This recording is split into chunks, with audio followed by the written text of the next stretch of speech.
हिमाचल प्रदेश में गर्मी के मौसम में जंगलों में आग लगने के मामले बढ़ने लगे हैं। प्रदेश में आए दिन जंगल आग से धधक रहे हैं।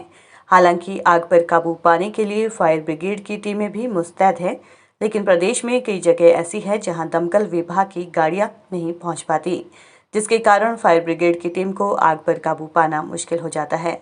इस बार गर्मी के मौसम में आगजनी से करोड़ों की वन संपदा खाक हो गई है। Divisional forest officer Anish Kumar Sharma ने बताया कि प्रदेश में आगजनी के 650 से ज़्यादा मामले आ चुके हैं। इस बार आगजनी की चपेट में 25 से 30 हजार हेक्टेयर के करीब वन भूमि को नुकसान हुआ है। करोड़ों की वन संपदा जलकर खाक हुई है। उन्होंने बताया कि आगजनी की अधिकतर घटनाएं चील के जंगलों, जिनमें बिलासपुर, हमीरपुर, कांगड़ा जिला और शिमला के निचले भाग शामिल है।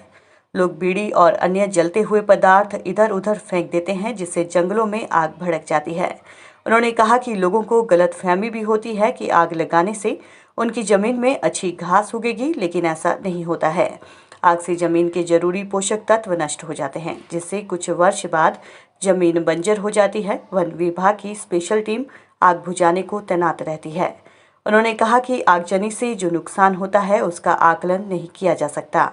इसमें लाखों जीव जंतु मारे जाते हैं, पर्यावरण को भारी नुकसान होता है, जो हमारी आने वाली पीढ़ियों के लिए ठीक नहीं है। विभाग लोगों को भी इसके प्रति जागरूक करने का काम लगातार करता है। मुश्किल जगहों में हेलीकॉप्टर से आग बुझाने के सवाल के जवाब में उन्होंने कहा कि ये काफ़ी एक्सपेंसिव है, इसके लिए सारी तकनीक का होना आवश्यक है।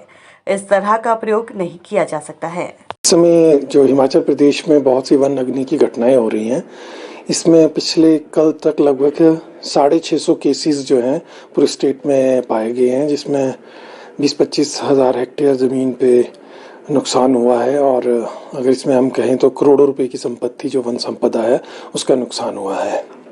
ये वन अग्नि की घटनाएं जो हैं मोस्टली हमारे लोअर हिमाचल और मिडल हिमाचल एरिया है, जिसमें चीड़ के जंगल हैं। इसमें बिलासपुर डिस्ट्रिक्ट है, हमीरपुर डिस्ट्रिक्ट है, कांगड़ा डिस्ट्रिक्ट है और यहाँ शिमला के आसपास तक भी तारा देवी तक बहुत सी ऐसी घटनाएं आ रही हैं, जिसमें रोज़ आए दिन हमारा स्टाफ उसमें, हालांकि बिल्कुल मौका जैसे ही हमें कोई न्यूज़ मिलती है तो हमारे लोग वहाँ जाकर रेंज ऑफिसर लेवल पे जो टीम्स बनी हैं फायर एक्सटिंग्विश करने के लिए, वो उसको जाके उसको कंट्रोल कर रहे हैं।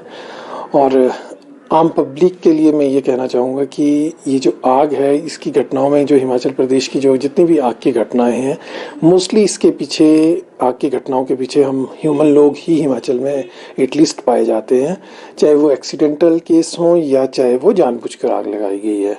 बहुत से केसेस ऐसे होते हैं जिसमें लोग जंगल में जाते हैं या जंगल के आसपास सड़क से ही जा रहे हैं, जलती हुई बीड़ी, सिगरेट या कुछ जलता हुआ पदार्थ वो फेंक दे रहे हैं जंगल में, और चीड़ के जंगल में वो आग पकड़ ले रही है।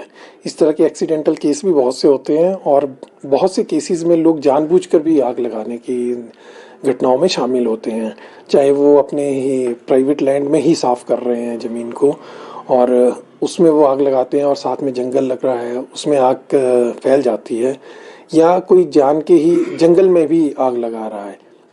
इसके पीछे, जंगल में आग लगाने के पीछे उनमें बहुत से मिथ्स हैं, वो उनको अवधारणाएं मैं कहूँगा कि बहुत सी हैं। वो लोग सोचते हैं कि जंगल में अगर आग लगाएंगे तो अच्छा घास उनको मिलेगा और बारिश हो, यहाँ तक कि कुछ लोग ये भी कहते हैं बारिश होगी, लेकिन साइंटिफिकली इसमें बारिश और इस जंगल की आग का कोई आपस में लेना देना नहीं है।